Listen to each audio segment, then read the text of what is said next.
Good day, everyone. I am your host, John Paul Brown. I'm your second host, Ivan Rayo Abrea. And And this this is is our our talk show. talk show.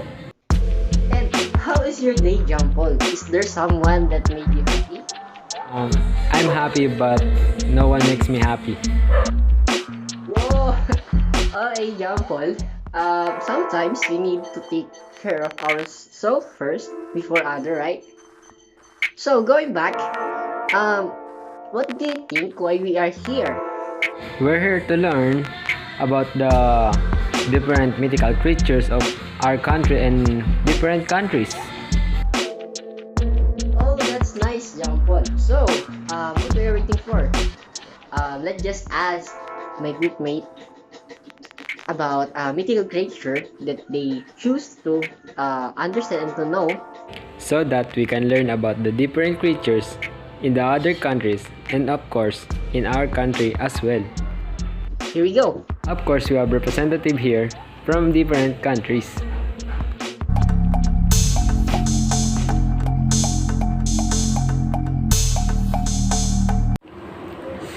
Good day to you, Ivan and Jampol, and to those who watching us.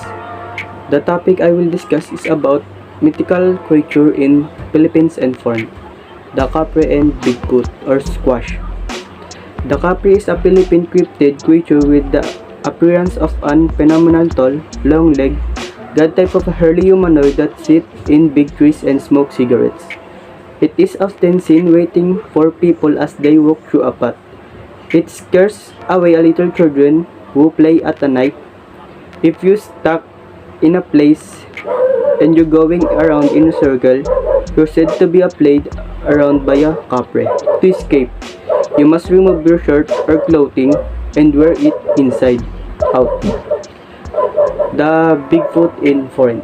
Bigfoot is also commonly referred as Sasquatch. It is purported ape-like a creature said to inhabit the forests of North America. Many dubious articles have been offered in attempt to prove the existence of Bigfoot, including anecdotal claims of sighting as well as alleged video and audio recording, photograph and cast of a large footprint. Some are known or admitted tales of a wild hairy humanoid exist throughout the world, and such a creature appear in folklore of America, including the mythologies of indigenous people. Bigfoot is an icon within the fringe subculture of cryptozoology and an enduring element of popular culture. The difference between Sasquatch and Capre is that the Sasquatch does not smoke and is elusive to humans, while the Capre tend to hang out in trees while smoking and tripping people who pass by. What do they have in common? They look alike, both covered in hair and both tall.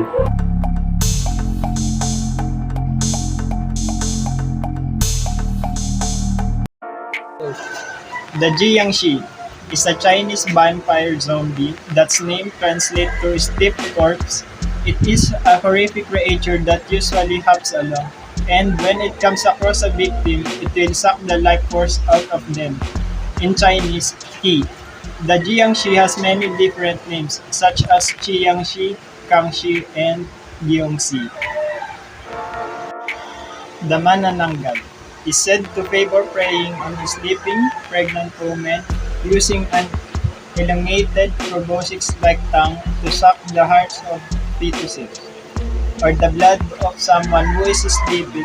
It also has newlyweds or couples in love due to being left at the altar. Proves to be one of its main targets.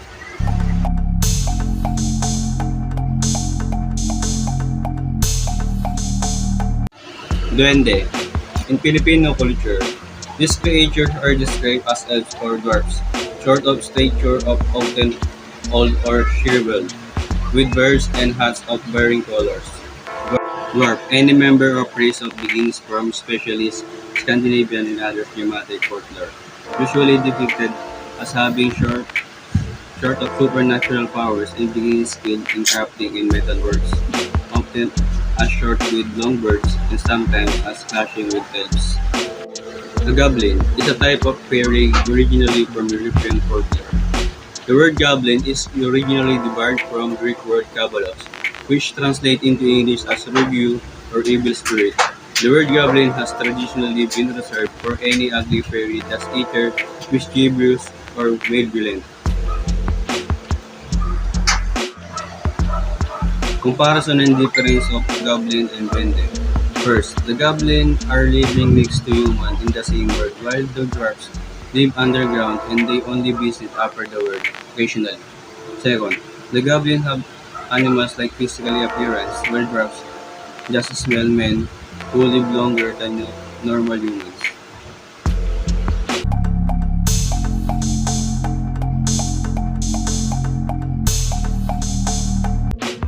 Mariang Makiling is a Diwata, Anito or Lambana fairy in the Philippine mythology, associated with Mount Makiling in Laguna, Philippines.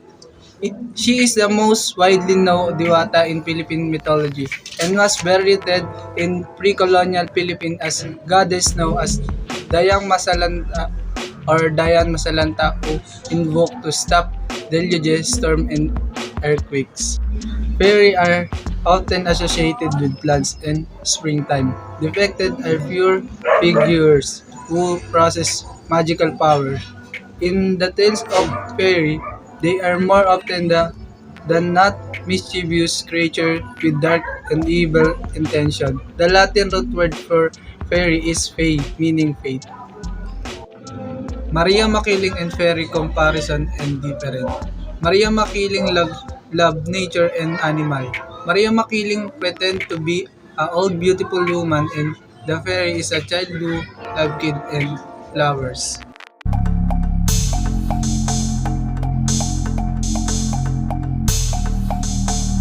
Angelo was a giant born from the fusion of heaven and earth and created the world at the command of the supreme god. Who this god was, the legends don't mention. In the beginning, the earth was all plain. There were no seas, no mountains, no hills, no valleys. And Angelo dug the earth with his fingers, and with the earth he extracted. He formed the present mountains and hills. He urinated into the bigger and deeper holes, and they become the present oceans and seas. His spat and the sputum became the first man and woman. He put them in a bamboo tube, sealed the tube, and cast it into the sea. The tube was tossed on the waves to the Ilocos shore, and the man and woman came out of it and lived in the Ilocos. Then he put up the sky, the sun, the moon, and arranged the stars. Now for our Ogelmir, also called Ymir in Norse mythology, the first being, a giant who was created from the drops of water and formed when the ice of Niflheim met in the heat of Muspelheim. Ymir was a hermaphrodite and could reproduce asexually. A male and a female grew under his arm when he slept. More giants leaped forth from his legs and from the sweat of his armpits, and also called the father of all the giants. The gods Odin and his brothers later killed Ogelmir, and the flow's blood drowned all but one frost giant. The three gods put Ogelmir's body in the void, Ginon Gagap, and fashioned the earth from his flesh, the seas from his blood, mountains from his bones, stones from his teeth, and sky from his skull, and clouds from his brain. 4 dwarfs held up his skull. His eyelashes, or eyebrows, became the fence surrounding Midgard, or Middle Earth, the home of mankind. The similarities of these two world creator giants is that they made the earth, and the only difference is that Ogelmir was literally the material used to build Earth, or the Middle Earth, and Angelo designed and built the Philippines in his own hands, and Earth, he designed it. Yeah.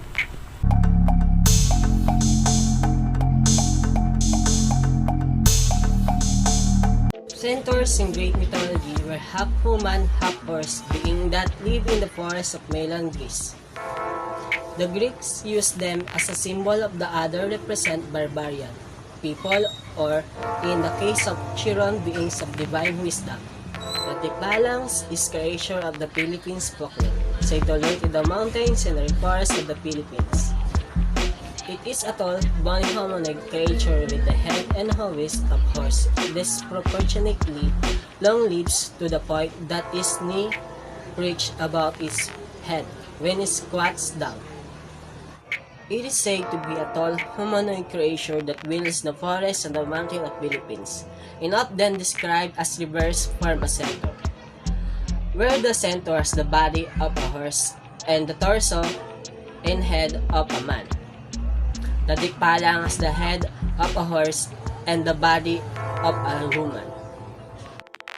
Bakunawa is a serpent-like dragon in Philippines mythology. It is believed to be the cause of eclipse, earthquakes, rain, and wind. It was generally believed to be a sea serpent, but are also variously believed to inhabit either the sky or the underworld. Its name means bent snake in English from the word bako, meaning bent or curved, and nawa, meaning large snake or python. It is mostly believed in the Cebuano mythology. Thank you. Dragon is a reptile legendary creature that appears in the folklore of many cultures worldwide. Beliefs about dragons vary considerably through regions, but dragons in Western culture since the High Middle Ages have often been depicted as winged, horned, and capable of breathing fire. Dragon in Eastern cultures are usually depicted as wingless, four-legged, serpentine creatures with above-average intelligence. Commonalities between dragons' traits are often a hybridation of feline, reptilian, and avian feature. Scholars believe Hajj, extinct or migrating crocodiles bear the closest resemblance, especially when encountered in forested or swampy areas, and are the most likely the template of modern Oriental dragon is imagery. Oh, it's nice to hear the different mythologies of foreign and Filipino mythologies. And we hear that there are different types of creature or mythical creature. There are goblin and duende, bakunawa and dragon, and Bigfoot, Capre, and manananggal and vampire, and Maria McKilling fairy, and others. Okay, and so now we are identify how beautiful is it, and we learn about how people believe in their mythics. Then to ask John Paul, what creature that did he know and familiar for him? Okay, John Paul. What struck me is the elf and goblin because they look almost the same. Oh, that's nice, John Paul. Again, I am your